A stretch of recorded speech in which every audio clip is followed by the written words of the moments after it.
my tea. Hello, I love that. Hi, Margie. Hi, Lauren. I love that mug. That's amazing. And it's so you. Mhm. So welcome. For anyone who's tuning in, if you haven't met Margie already, she's my sister-in-law and just one of my favorite people. And for Breast Cancer Awareness Month, we want to have a chat. Just kind of all things I want to hear about your journey so that you can share that a little bit. And and yeah, we'll kind of go from there. How's that sound? Sounds good. Sounds good. Do you want me to start? Do you have questions? Yeah, go ahead. So the actually going on about 3 years ago now, it was the end of 2020, just when we thought 2020 couldn't get any worse. For my family, it did.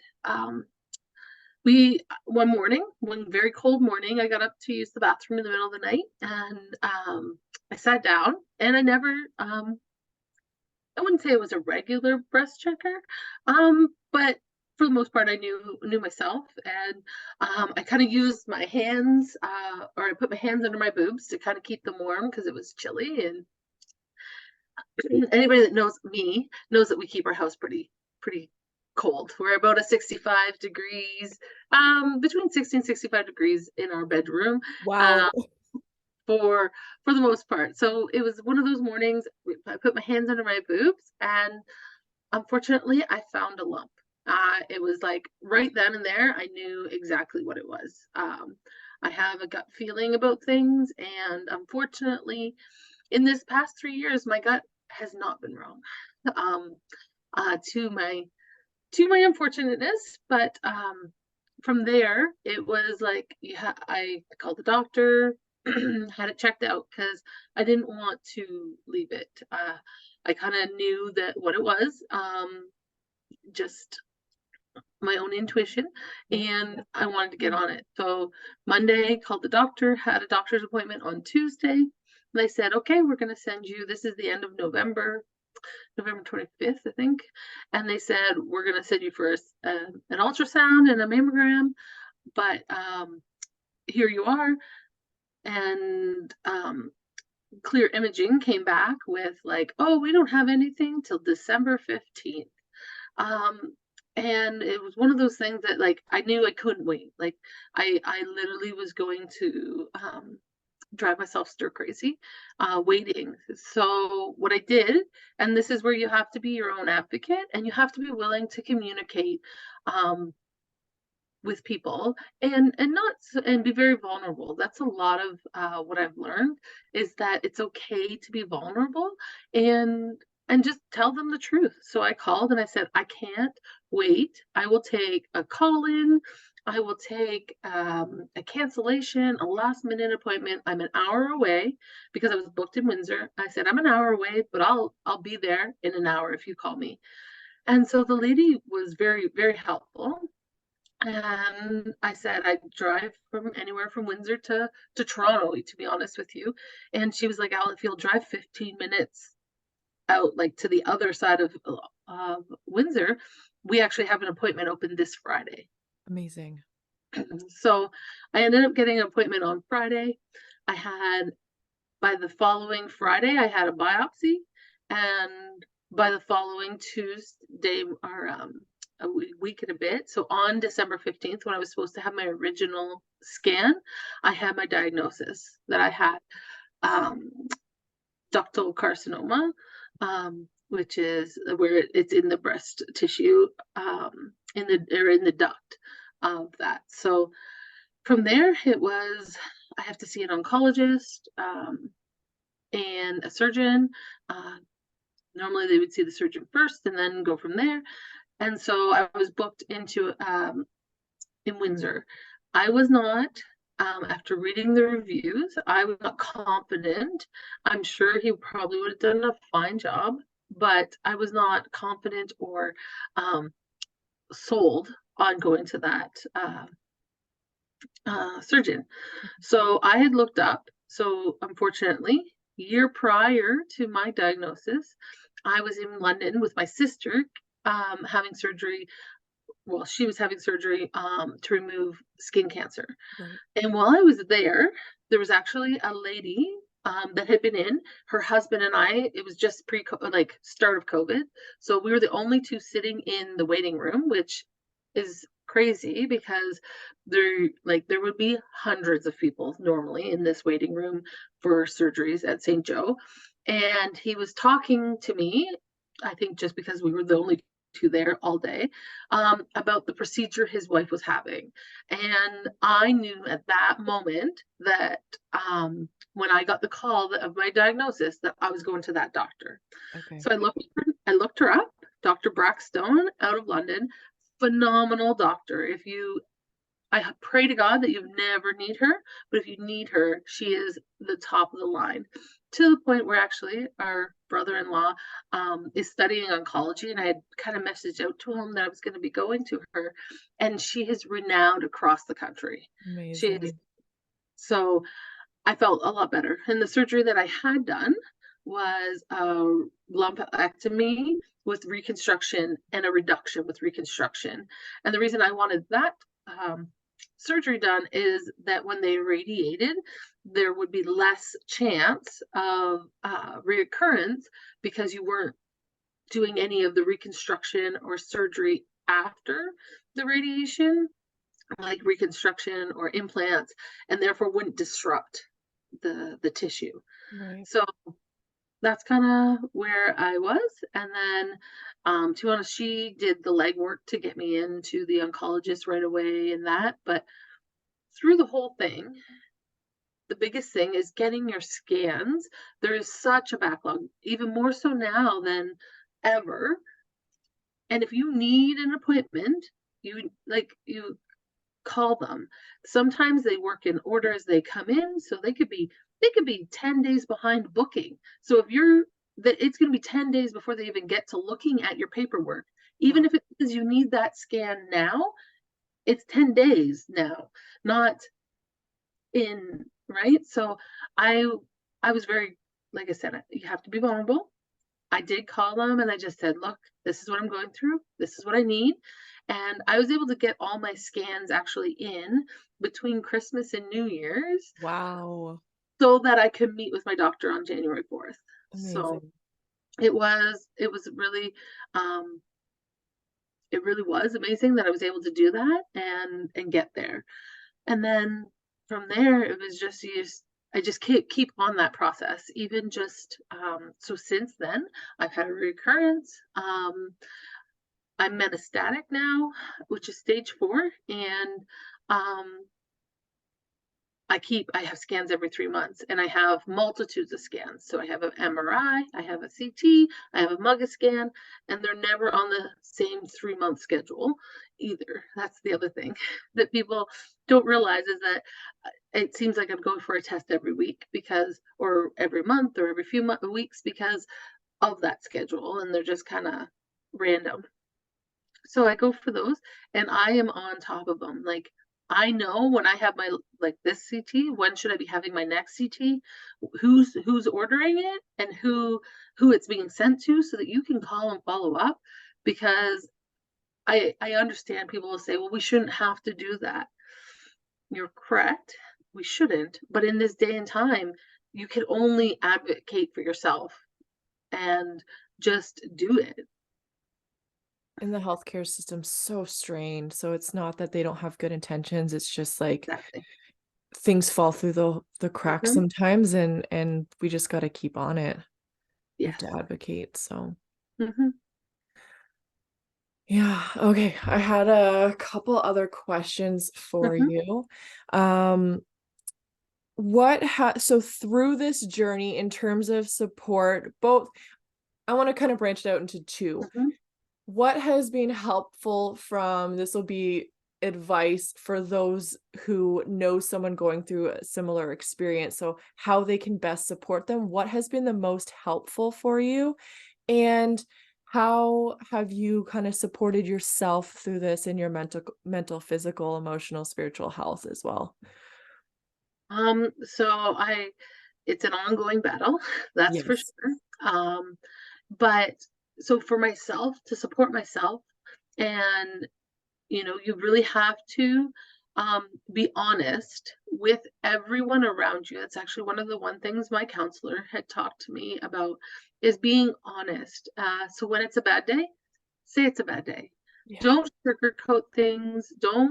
Um, don't say everything's fine. I mean, a lot of people looking at me would assume that I'm on the road to recovery and that things are great, but when really that I battle every day um, with my emotions, with spiritually, even that's a big one, is that um, I'm still very battling with that one.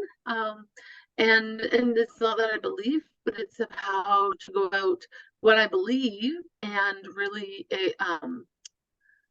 transitioning that to how I teach my kids about what I believe, and what is around them, because a lot of my issues is with the corporate side of the church. Do I believe? Absolutely. I had a very spiritual um, portion of why I believe. Um, because when my own mother passed away, I um, I witnessed her arguing with God that she wasn't ready to go. She wasn't leaving her kids. She didn't care what bigger plans he had for her. She didn't want to go. Um, so I believe truly of a higher power. I believe in heaven, what that looks like, whether it's, like, that's different, but it's the corporate side of things that I deal with, I struggle with, I guess. And so that's an ever ongoing journey. But emotionally, it's really just being honest, open, talking it through. I mean, I've been very blessed to be supported by so many people, so many people. My family, my extended family, the Oches, the hockey families. I can't begin to even tell. And the breast buddies, I've become part of them since being diagnosed, and just even my childhood community rallies behind me. It's a very humbling and very crazy experience to have so much support and well wishes, and people who would literally drop everything and do something for you. The problem is that you're like, what do you ask for? What do you Yeah. need? Right? Like that is honestly the hardest thing, because everybody says, you need anything, let me know. And it's really kind of been in the last this last 6 months, where it's like there's so much, but it's how do you ask for help, and how do you ask for constructive help, right? Yeah. Like um kind of thing. And it's nice to have somebody to hang out with and do stuff, but there's so much more to that. And so when people say, like, I don't know, or nothing, it's not that we don't want the help. It's really that our minds are going a million miles a minute, and there isn't a way for us to organize and say, you know what, this is what I need, right? Yeah. It's really hard that way, and it's it's difficult.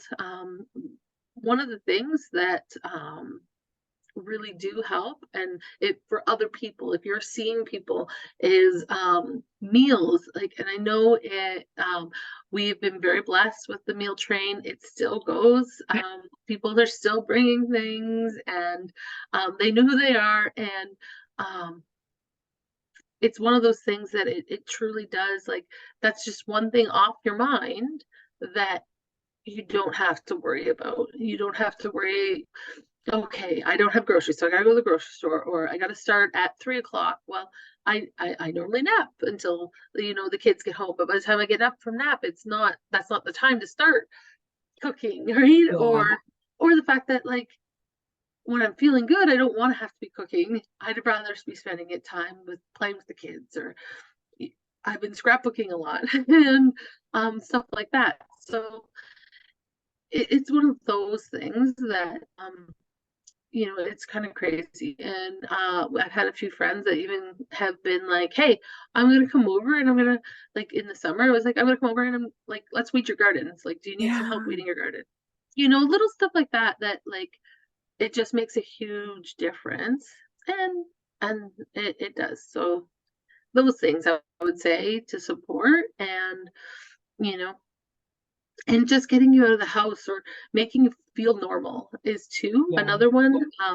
I have some great friends that I always feel like I'm like badgering with them to do stuff, like, you know uh paint nights or crafting. It's normally craft related, but like craft, there's I feel like that. But one of the things is that to remember that you're a person outside of cancer.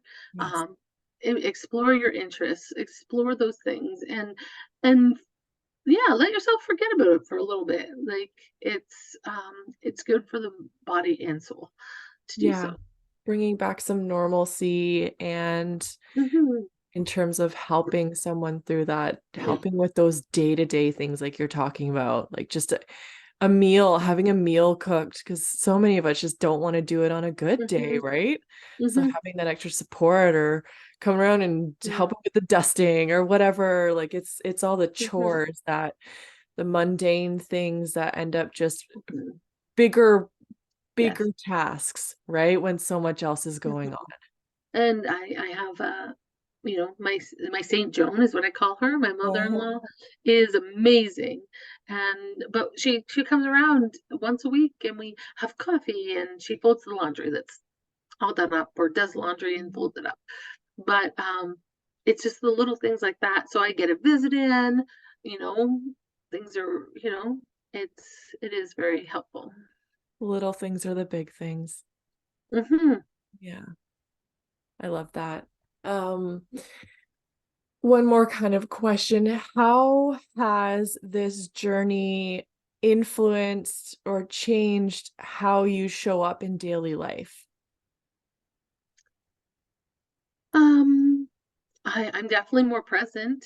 I take a lot of opportunities that maybe you might push off or leave, or I have a very open and honest relationship with my daughters, Yeah. and my son to some extent. But my daughters are at that age, Lily and Jules, that I probably have conversations with them about um, what they're looking for in boyfriends, or even like how they interact with them, or um, you know getting to know other people's families, or stuff like that, that I probably wouldn't have, um, or and other things like other serious or much serious topics that I shouldn't have to talk to of my grade nines and sevens and eights. But uh, at the same time, I may not be here to have those conversations, and I want to have them, right? And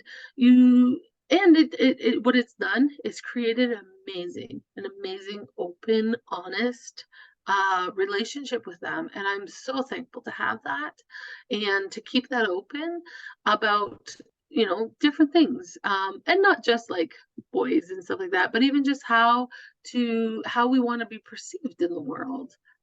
For example, we'll talk about like volunteering and how we always help somebody, no matter what our struggle is. My struggle doesn't denote anybody else's struggle, and therefore, because we're going through something tough doesn't mean something what we would feel is not tough, or is not as severe as what I'm going through. Doesn't mean it's not a struggle for them, and that it's any less Mm. important. And so those are the kind of conversations that I have with my daughters, and I try to have with anybody.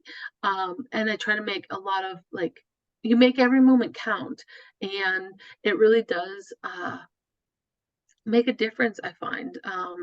And I'm much more theoretical now, and I talk like that, and I apologize to anybody that's like is sick of listening to me, because I do. because I that's how I feel, and that's how I'm viewing the world, is that there's always like, you know, as Nightbird had said, you can't wait for life not to be hard. And I take a lot of those inspirations and a lot of those things into my heart and my soul.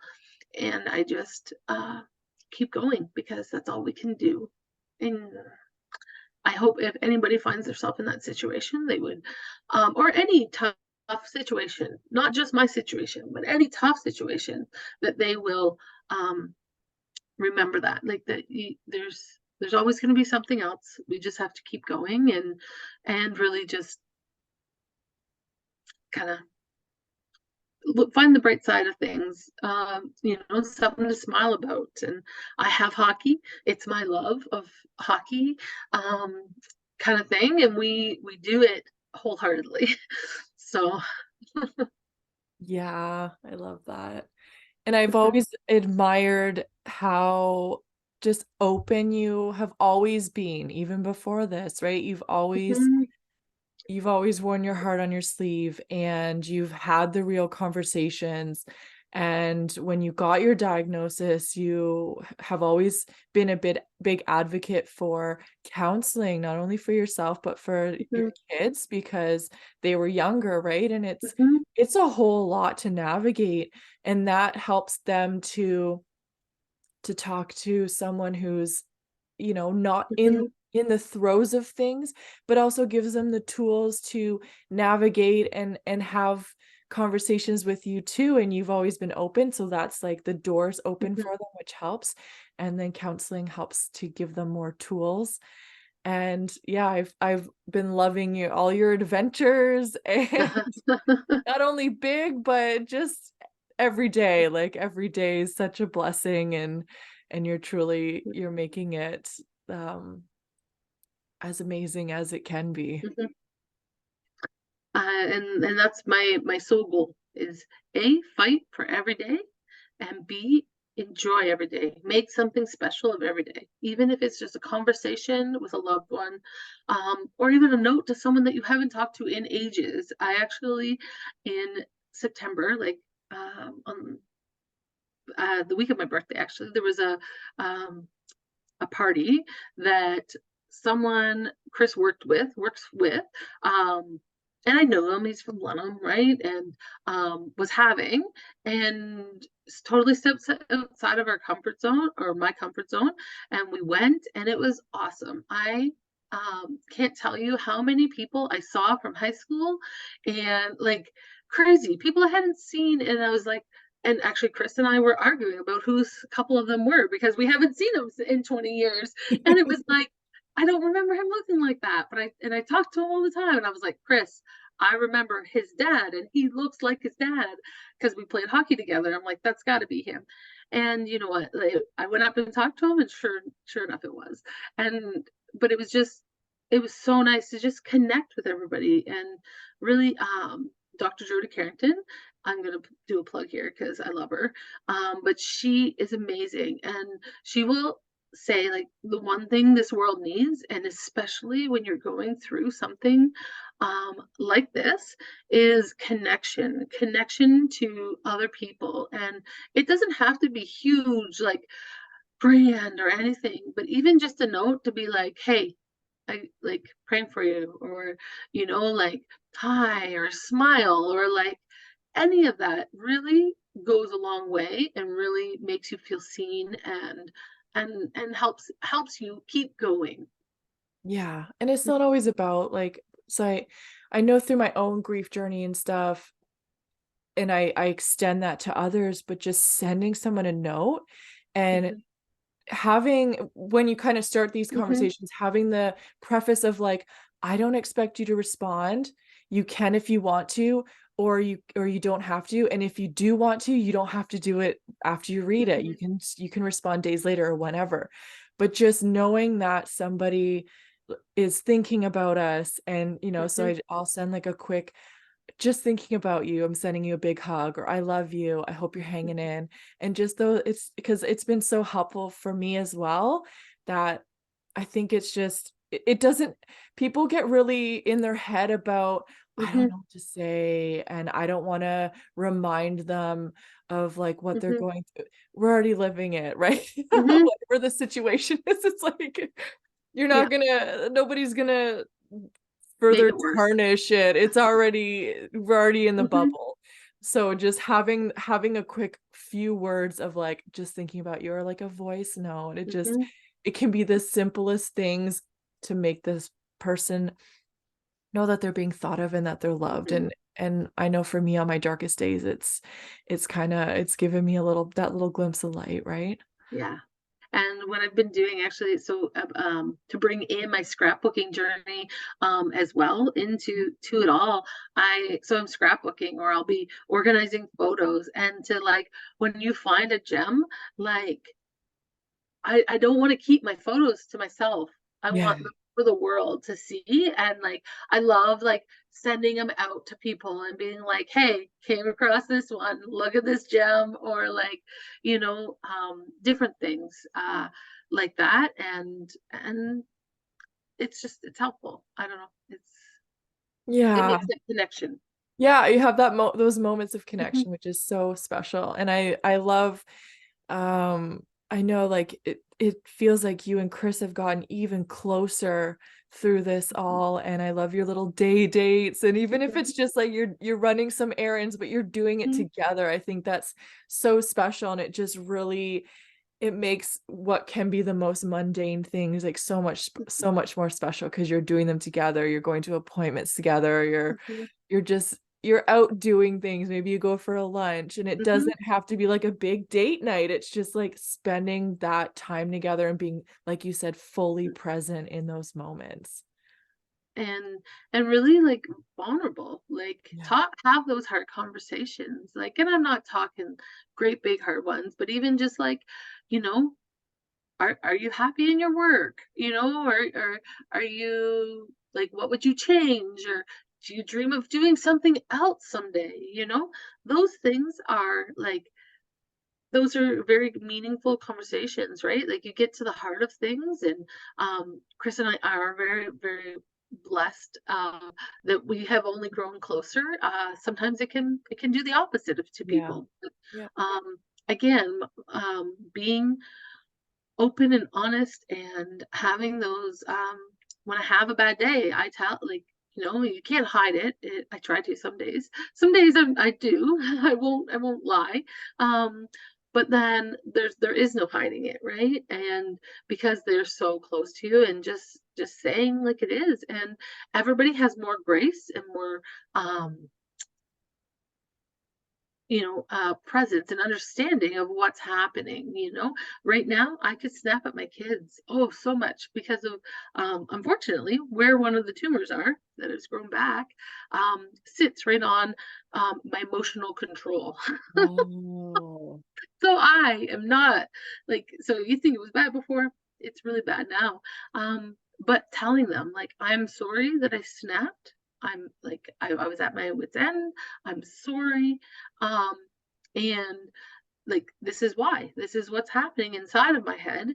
And um owning it. If like, just own it, and I apologize. And they'll tell me, Lily is getting very good at telling me how she feels and Good.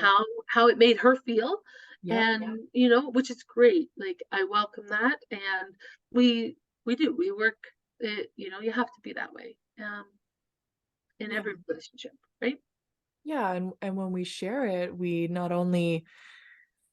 give them an opportunity to better understand our circumstance and to hold space and support us. If we hide Mhm. it, if we pretend, oh, we're fine and we're Mhm. not, we don't even allow them the opportunity to say, well, how can I help you? How can I support you Mhm. today if it's not a good day? So it's a gift in that, even though it's hard. I think in society we're really kind of conditioned to like Mhm. trudge on through and be the be the hero, but at the end of the day, we need that community, we need that togetherness. And nothing comes. I had someone recently say to me, "Well, just keep keep a stiff upper lip and keep going." And in that moment, I understood their meaning behind it, but it's nothing like that. Nothing comes from burying. the feelings or the emotions down and keep going, because they're going to find a way out one way or another. Yeah. Yeah. And sometimes it's not healthy, right? We can't bottle it Mhm. up.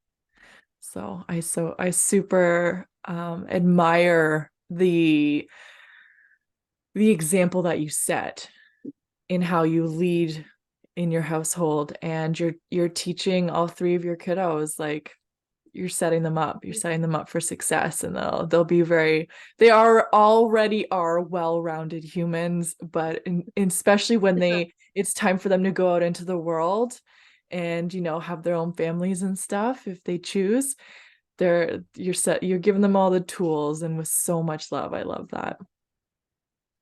Well, thank you. All right. I guess I know I want to be conscious of time. Mhm. Is there anything else you want to kind of add, words of Mhm. wisdom, encouragement, both for anyone who could be going through a Mhm. similar circumstance or supporting somebody going through a tough time? I think we've actually touched on it all, Lauren. Yeah. I really, it's really all there, right? So the support, open, honest communication with everyone and everyone involved, so that you're not hiding, not that you're hiding things, but that you're not, you yourself don't feel like you're not being truthful. And being vulnerable is tough. It really is. But it just it if you can give it out, it'll come back to you tenfold. It will. Yeah. So.